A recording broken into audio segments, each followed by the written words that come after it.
We had 3 fish shops in Bradford Moor, but Denison's were best easy.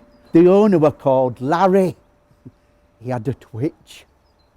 My mum says he couldn't help it, it were an habit, but my grandma says it wasn't right, it shouldn't be allowed near food. There were a kid at school and he had a twitch in his eyelid and he didn't even know he were doing it. But Larry's, his, were in his tongue. We called him Larry Lizard, but he were nice. He gave you free scraps when you were closing, a bag and everything. And you could put salt and vinegar on. Once I asked for some mushy peas, but they said they kept them for later. They'd just started selling peas. My grandma went balmy when she heard. How hard is it to make mushy peas? Folk have more money than sense. The only person who'll buy 'em will be heard across. With fancy man. She gets her tea leaves delivered by a bloke in a van. She's all bare windows and no knickers her. I remember having to wear out my summer plastic sandals before I could get some new shoes. I wanted some of them wayfinders with compass in heel. They were brilliant. If you walked in a puddle, you could leave animal tracks on pavement. My granddad said he'd buy me some for Christmas. He said he could have done with some at war. He lost his little finger at Dunkirk. He used to put it up his nose and pretend it was stuck. My grandma said his pension book arrived the day before he died. I went to see him. I said I didn't have to. I was scared, but I wanted to. He was 65 and one day. Yuck took over the fish shop in 1975. Larry Lizard had licked his last nostril. Cancer, my mum said. My mum said that Yuck came from Hong Kong, but my dad said he were from Pontefract. My grandma couldn't believe that anyone called Yuck should be cooking meals. But Yuck's Palace became my introduction to exotic foreign food. Unless you count Vesta beef risotto. I had my first crispy roll there, hanging around outside with my mates. My best mate were called Talc. His real name were Malcolm, but we called him Talcum because his mum got it for note from where she worked, and he were always covered in it. Once he were wearing a yellow jumper and he looked like a sherbet dab. And he could wee over the top of toilets at school. We had a competition when Mr. Herbert took his ball off us straight in the window.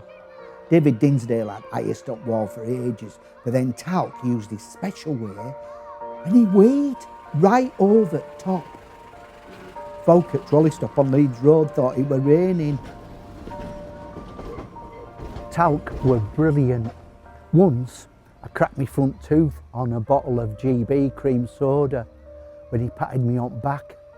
So he gave me his best bolly and a bag of marbles. It was the first time I saw him cry when he got in taxi for the station with his mum. Not even in nursery. It was cock of our school. He told me he'd never even seen his gran, except in a photo, or been on a plane. He didn't want to go.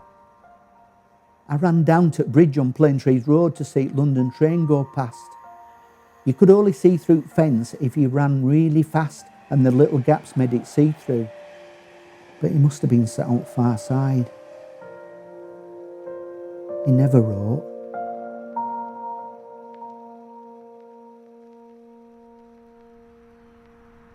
Chicken licking was a bold choice.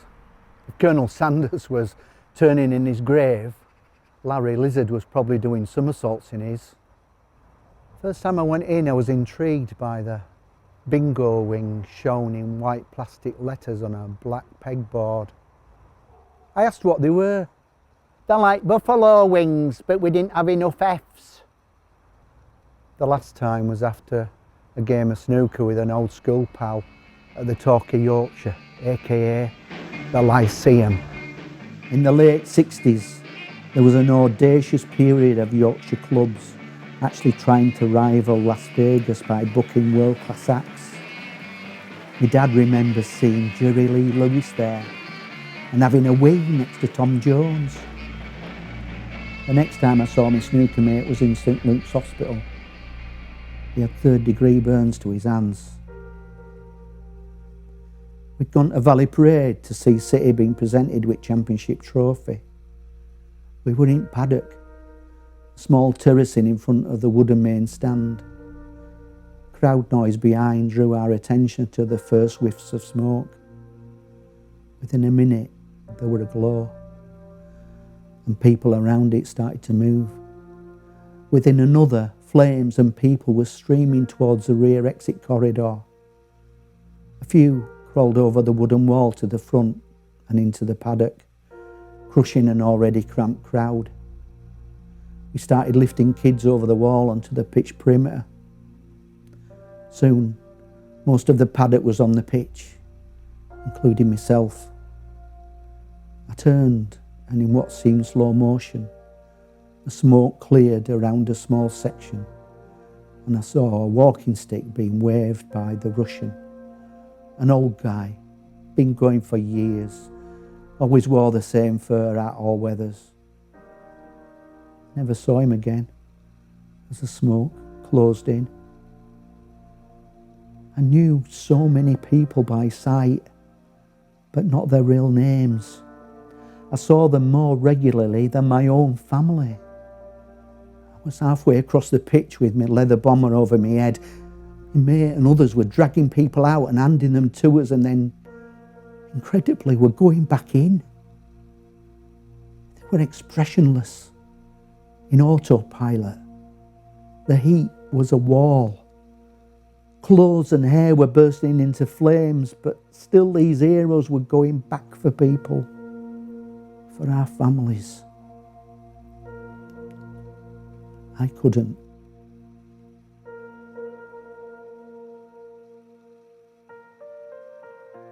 I drove past the shop probably only a couple of times in the next decade. I dealt with my issues how I was brought up. Big boys don't cry, stiff upper lip, bottle it up. No matter how you feel, who you hurt, just get on with it. It was some 11 years later, on my way back from a disastrous personal ad date at Bradford Playhouse, that I noticed the shop changed to Abra Kebabra, and that I was alone. I never got out from there. Donna seemed to be something that you only had after that 5th pint of Tetley's, and I had no one to drink with. My mate's hands never healed, but he did. I didn't realise I never did until it was too late. The guilt never left me. The guilt of not being a hero. The guilt of unscathed survival.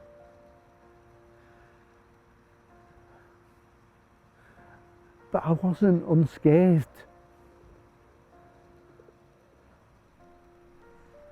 I remember walking aimlessly round Bradford Moor Park one cold February, frozen but still not numb. I'd gone there to try and get my head together and remind me of Grandma taking me to the pond as a 7-year-old to catch sticklebacks. She'd always end up buying a few off a 9-year-old veteran who she said had a better net than mine. We'd carry them home in an old jam jar with a handle that she'd made out of string wrapped around the rim. Once she let me put them in a glass fruit bowl that I filled up with hot tap by mistake. My granddad told me not to worry. He'd eat them for his tea, like whitebait. I'm still not sure he was joking. I mean, he used to eat tripe poached in model milk every Friday without fail.